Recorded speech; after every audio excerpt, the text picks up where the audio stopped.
second graders. We are going to get started on another new project today, and we are going to be learning about space in art, which has nothing to do with outer space. And we are going to also be talking about light and shadow and how light sources have an impact on where things are lit up or where things are shaded or where there is a shadow. So I want to talk about space first. When we're talking about space in art, we are talking about how close things are to us and how far away things are from us, and how we can do that on a flat piece of paper or on a canvas that you would paint on, things like that. So in order to do that, we have to think about the size of objects and how they would look size-wise if they were close to us or if they were far away from us. So first of all, if something was close to us, I'm going to get really close to the screen here. Do I look big or do I look little? Big, right? Probably a little too big or a little too close. But when I step further away, now I'm not that far away, but when I step further away from my screen, I don't look as big. So when things are close, they're big. When they're far away, they look smaller. But we also have to think about where we place those things on our paper. So if something is close to us, we want it big. That means we need to start it down on the bottom of our paper or close to the bottom of our paper so we have that whole entire paper to make something big and tall, okay? Now if something was further away from us on our paper, we don't need as much space. So we start it up a little bit higher on our paper and then we draw it smaller. And if something was in the middle ground, it would be sort of big and sort of in the middle between the big object and the little object. Now what ties that all together and really makes something look like it is close to us in space or far away from us in space is when we add the horizon line. Now in case you have forgotten, a horizon line is the line that divides the ground and the sky. So I can't really show you that right now, but I will show it to you either on the whiteboard or on a piece of paper when I do my demonstration. And then I think you will totally understand how we can make things look close to us in space or far away from us in space. All right, I will do the demonstration in just a second.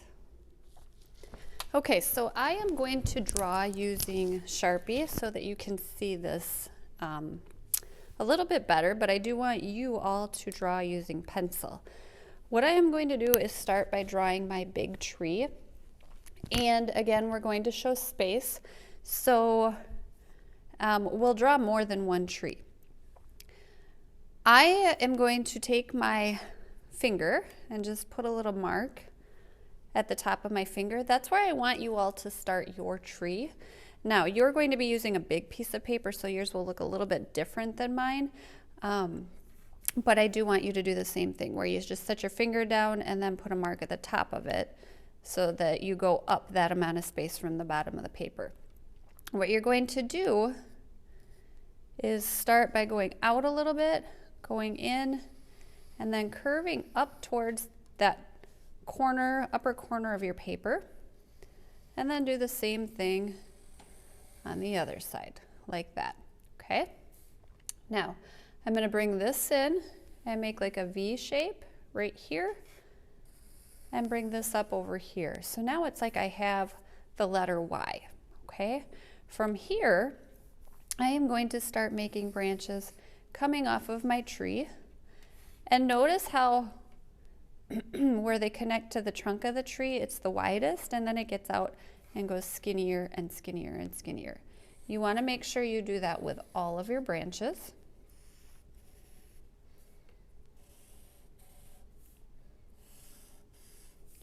And then off of those branches, you can make even smaller branches.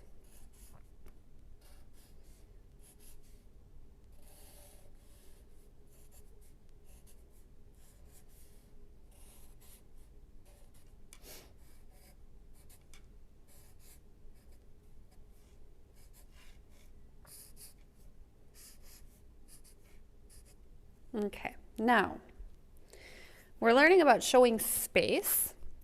So what I'm going to do next is draw the fence, and I want my fence to look like it is behind my tree, okay? If my fence is behind my tree, I should not see it going through the tree trunk.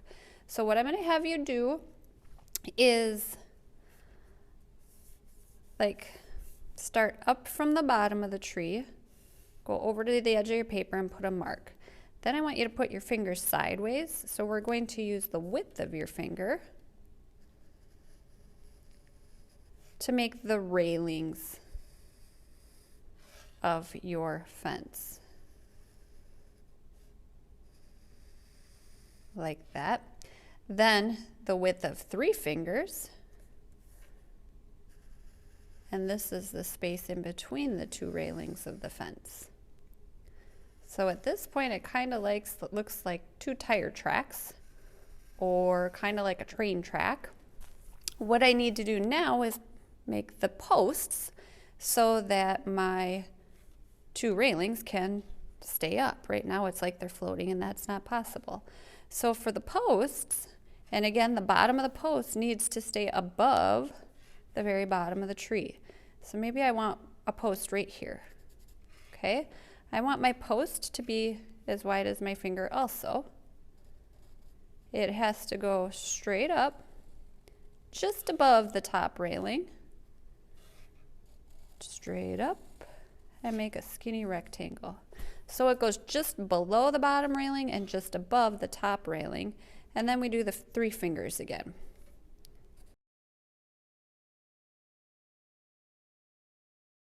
Okay, now the last thing that you need to do, not the last thing, take that back. We need to make our horizon line. So maybe I want mine up here.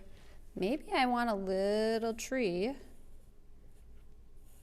back here in the background.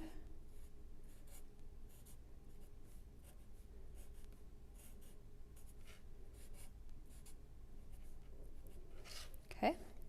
And then I need to decide what side I want my moon on. If I want my moon on this side or if I want my moon on this side. Now, I want you to hear me right now. I am drawing my moon with Sharpie so that you can see it. Do not trace your moon with Sharpie, okay? So I'm going to put my moon right here. I don't care if you want to make a full moon, if you want to make a crescent moon. I don't care if your moon is on this side or if it's on this side. You decide, but that is going to determine where we will be adding our highlights later. So once you have finished drawing everything, you're going to get it okayed by me, and if I okay it, I am going to have you completely color it in a solid black, everything. Now, you don't want to color it like this, because then it doesn't look like a solid black. You have to do it really dark, like this.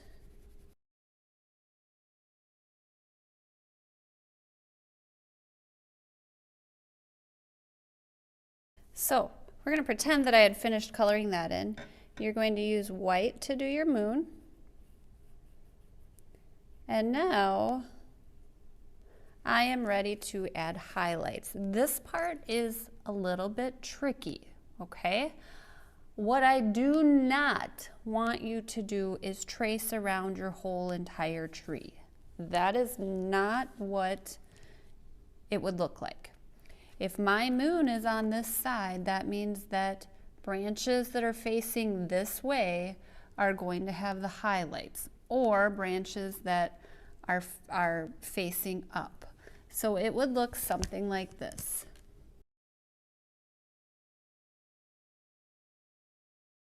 So as you can see, I did not trace around everything, okay? You kind of have to just take your finger and touch your moon and then go straight to a line.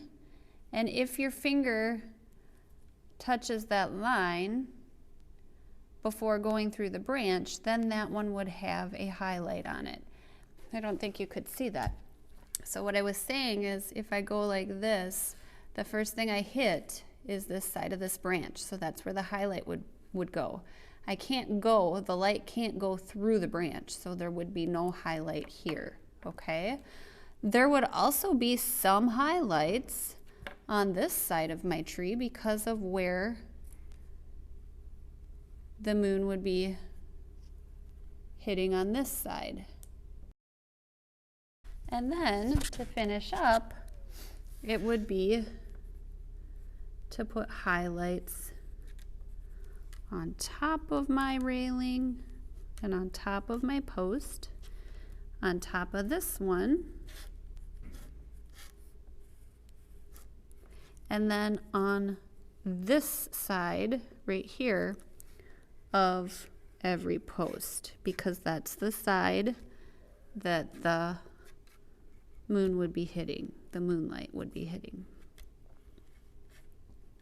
Now, the very last step of the project is to fill the snow in, but we don't want to press hard when we fill the snow in. You guys, this is a part where people sometimes make a mistake and mess up their project, okay? One, we don't want to get our white oil pastel into our black. You can see here I did a little bit and it turns it to gray. Two, you want this to be very light because we want to be able to see those highlights. If we push hard, let's say like right here, then I can no longer tell where the highlight is. So you want to press lightly when you're doing this. And you're going to do it on every space below this horizon line. So I'd have it here, here, here, there, and all along in here, okay? If you would like, you can also make teeny tiny dots in your sky to make it look like there are stars. Okay? If you have any questions, please let me know.